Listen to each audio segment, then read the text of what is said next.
सरों में और एक बंदा बेहोश हो गया है। अम्मा जी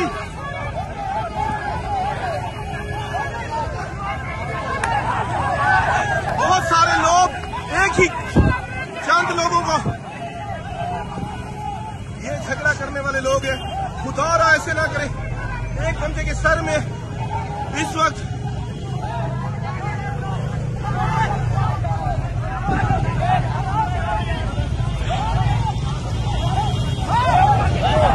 दोबारा झगड़ा हो गया है। काल कर दी।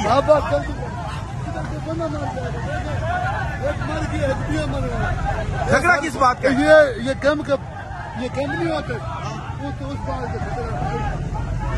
ये हुकूमत का सारा कैंप नहीं होता। सिर्फ खेमों के ऊपर लड़ाई हो रही है कि खेमे हमें मिलने चाहिए। खेमे पुलिस खड़ी है, छुड़वा नहीं रही। पंजाब पुलिस खड़ी है, छुड़वा नहीं रही।